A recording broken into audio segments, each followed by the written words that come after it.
A bench outside the pub we always went to, though it was not our favourite pub. The sky clear and bright, and the sun hot but not too hot.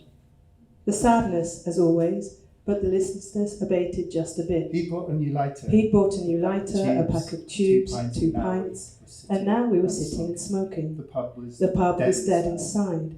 Through the window, yellow with dust and reflections, we could see the bar person with their dog who was sleeping. The picnic bench where we were sitting was dry. None of the slats was missing, like on some benches outside pubs sometimes, and it was stable on its legs too. She helped herself to a third tube. She normally chain smoked while drinking, and he did not object. He was too excited to care. Nose poking in his bag, a mumbling coming from the bag, which could have been, "Leave me alone," or "I feel great." He re-emerged, flexed his shoulders, then he took 2 tubes and tossed one to her. She lit it and held it between her knuckles, then lay her arms flat on the table and leant forward, resting her cheek on one arm and letting the tube just burn. She said, "What's wrong with you?" "I'm thinking." "About what?" "I don't know." "Yes, you do. You're thinking about Adorno." "No, I'm not thinking about it." "I demand you tell me what you're thinking about." "You're not looking yourself these days. Look at me. Do this with your mouth." We looked at one another. She opened her mouth wide as if she were afraid. He didn't move his mouth. She smiled with her teeth showing. She closed her lips and furrowed her brow. We continued to look at one another, but he didn't move his mouth or change his expression in any way. A motorbike drove past, a sort of tearing sound. "You know what? It's those stupid glasses. Why do you mend them with Sugru?" He reached inside his bag and took out Minimum Moralia and began to read. "Did you buy that?" "It was a present." "Who from?" "The shop." He carried on reading for several minutes. All clear now, but not like he thought. The argument about giving and capital. She leaned her arms on the table and rested her cheek on one arm. After a minute, he looked up from Minimum Moralia. "It was stupid of me to give Diego your lighter." She didn't move or say anything. Just let the tube burn itself out. He looked at her hand, then returned to the page. Her tube burned completely out, and she sat up and threw it under the table. That was Scottish giving. "What?" "Scottish giving. It's when you give something away that belongs to someone else." You know, like Indian giving, meaning someone gives you something and takes it back. You know, white settler colonialists murdering Native Americans and calling it trade. So you're being a Scottish giver, being Scottish. "But I gave you that lighter in the first place, and I took it to give to someone else, someone who needed it." We stopped talking and sipped our pints. He put Minimum Moralia on the table and thought about the emergency. Then he looked at her beady eyes, and he thought about how clever her eyes looked, especially with her green raincoat. "Hey, and what about the block? That's a kind of giving. Not from the shop, I mean, from Adorno. Didn't he write it for his friend's birthday? German giving. A gift that places a burden of reciprocation on the receiver." "Mauritian giving. When you give something with a flourish and a show of great generosity, when it's something you owe anyway." "Like the Chagos Islands. That's what the British would say. Britain says Mauritius gave the Chagos Islands to them, that Mauritius owed them to Britain in exchange for independence. The US thinks it owes Diego Garcia to the British, but really the British owe the Chagos Islands to Mauritius, who owe it to the Chagosians. Mauritian giving. When you give something great to someone who doesn't really deserve it." "Well, Scottish giving is when the gift is so much greater than the recipient deserves that it dignifies the receiver." Sounds like Adorno. "Not exactly. Adorno was saying that..." "I was kidding, you idiot." "No, sorry, tell me, I want to hear." "I don't want to talk about it right now." She finished her pint. She stretched her arms out in a curious way, then rubbed the back of her neck. He lit a tube. "So what about American giving?" "Oh, that's when you give something with a huge flourish and lots of pomp, but the gift is shit. Or at He finished his pint and went inside to order more from the bar person who was trying to attract the attention of the decrepit pup dog. And in the toilets he took a piss, then splashed water on his face. And she picked up Minna Morelia and read the page she'd been reading, a section called "Doctor, that is kind of you," which she thought very good. And he made a murmuring noise in front of the bathroom mirror and closed his eyes tightly, like he'd been staring at a bright light. And she put Minna Morelia down and examined the composition of the rubbish below the table: empty packets of Walkers, Snickers, an empty bottle, green glass with the label peeled off, some tube stubs, all the same brand, the wrapping of a Subway sandwich, a till receipt from Starbucks. And he thought of the comics whose faces lined the medals and how unfunny or even tragic they looked collectively. And she thought about Diego and wondered if all of those bags had meant he had arrived from somewhere, or if he had nowhere to go. And he dried his face, continuing to look in the mirror, his eyelids now stinging, wide open, and the water still cold on his skin. And he decided he knew nothing. And she thought about whether it was bad or good, his habit of stealing bad blocks from chains to leave in shops that sold good blocks, so he could steal good blocks of equivalent financial value from them. The five-finger discount, she thought. And then she thought about how discount can mean not to consider. And he moved his eyes slowly from the bathroom mirror to the bathroom window because he'd seen a group of tourists. He could see them now looking up towards the top of the building.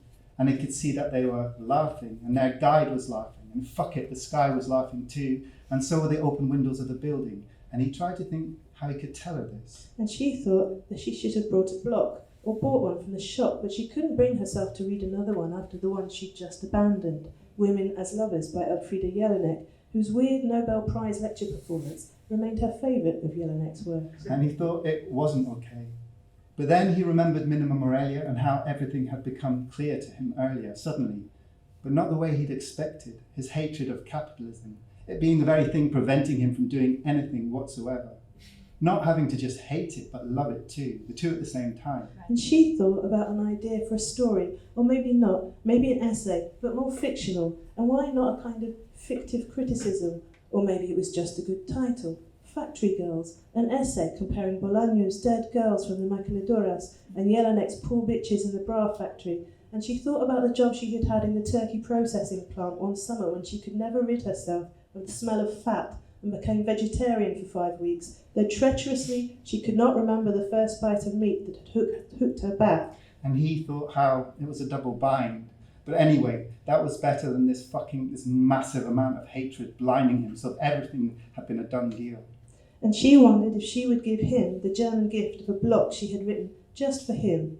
He always mocked her for dedicating her first and only published block to her parents, while she mocked him for dedicating his first and only block to her. And she thought about the block she once bought him for Christmas, a celebration of writerly friendship, which he had taken back to the shop and exchanged for Knut Hamsun's Hunger, while his present to her had been a jumper with holes under each arm.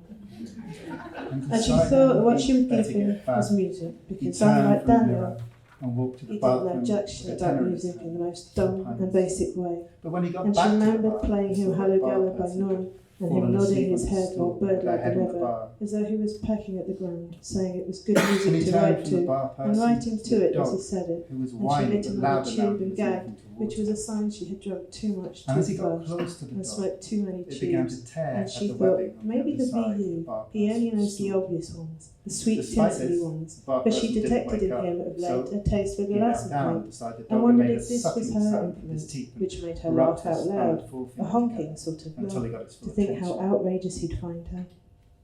And And what then is it that occurred noise, to she him thought, and that wondered where he Mongol was. had the And it was wiry true long that hair he'd of loved a the word of lurcher, mystery, but the specifically the flabby flanks simultaneous making a laugh. recitations of competing And he lyrics thought if and Daniel had been a contrasting dog, he would have been a choruses. lurcher. He'd find it very He had contemporary, she clearly a thought, lot and of she thought of dogs, the not very strangers, first time that she which is knowingly heard the vegetarianism. VU, which was also Maybe the very strange first time when you she had consider tasted what bitterness he espresso, had at which was times in for the all things bedsit of a living, busker, except 10 perhaps years for older her. than her, who she'd followed home, a beautiful long-haired woman with a broken And he realised smile, that he did not who think had of looked Daniel at her, as dead sad so and much as proud, and dying, stuck describing in a how, continuous inspired by prison, the VU, and she had once enduring a been a form of heroin addict, not living, and how just as some months Daniel's later, when dancing she had had forgotten all always about put him in her, a state of this oblivion. woman had rung her up from her phone box, asking for help, And then he went and back how to she the had bar, made an excuse for picked why up she the could 2 not see her, pints, thinking, and what does she want from me? returned I'm outside only 16. to her.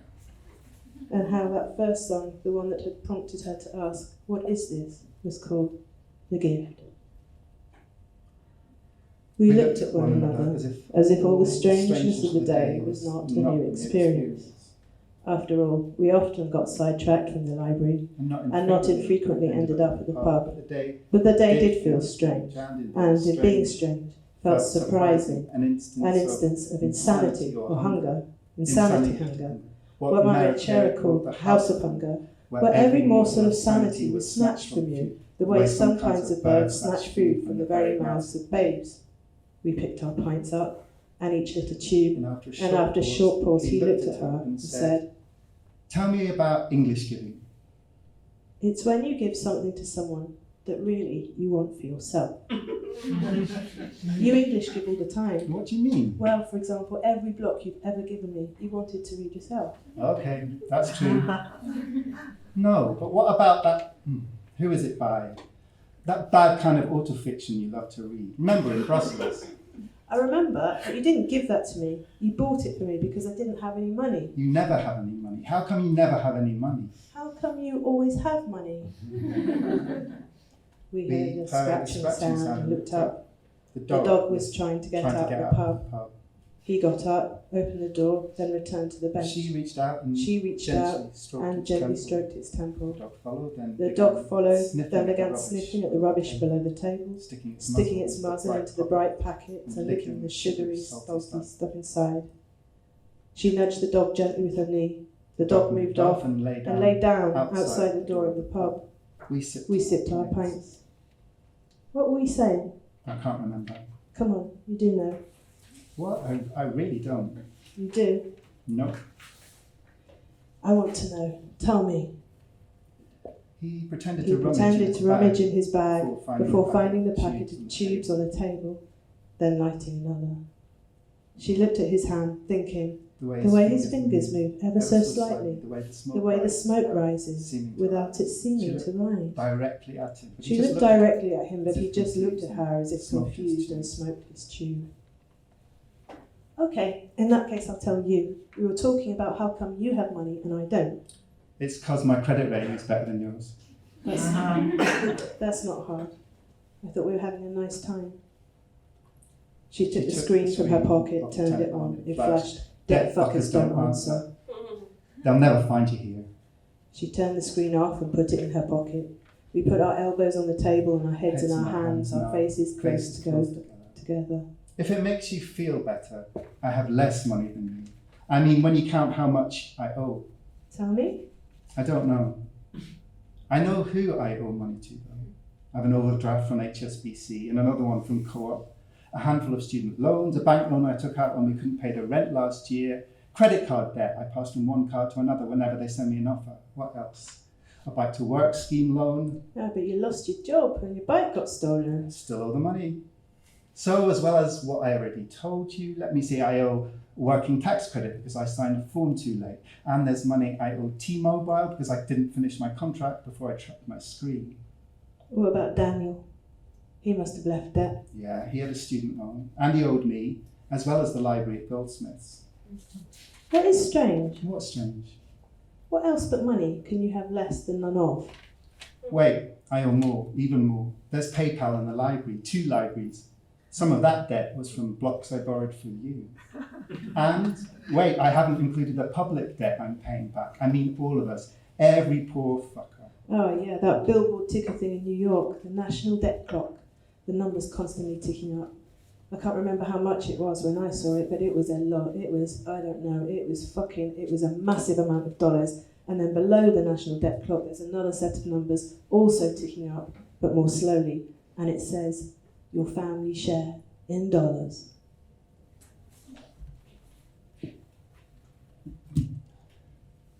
Diego was standing by his bags outside the library, blocking the pavement. We said hello, and each picked up some bags. Diego took the rest, and we walked to Sandy Bell's on Forest Road. Inside, it was hard to hear because there was a fiddler playing, who we talked anyway. We talked about the weather, we talked about the city, we talked about the independence vote.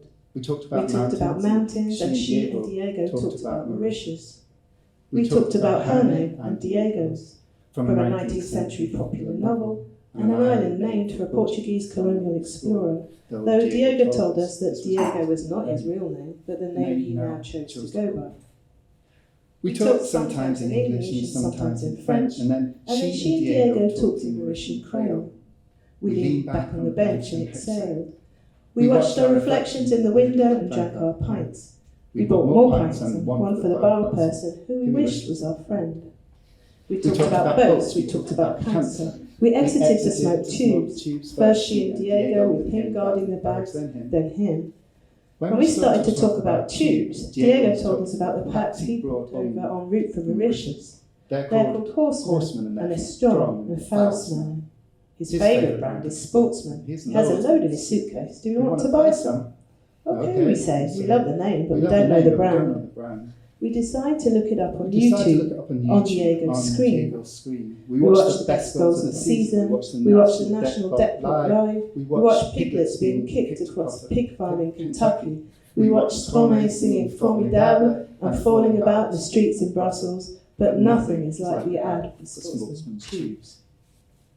We like the song. We like the song. We sing it. We sing it. We buy more pints and we drink them. We watch our reflections in the brass trim of the bar. When we run out of money, we sell several packs, horsemen to the fiddler and buy more pints. Diego points to his bags and tells us what's in each. Tubes, shit plastic toys, codeine, saris. He talks for 10 minutes about the fake night. Then he asks us what we do, and when we tell him we're writers, he says, "Have I got a story for you?" We ask about his notebook. What were you writing? Wandering lines, he says. Can we see, she says, and Diego says, no, some poems are not for you. We exit to smoke tubes. He says he wishes Arsene Wenger was his dad.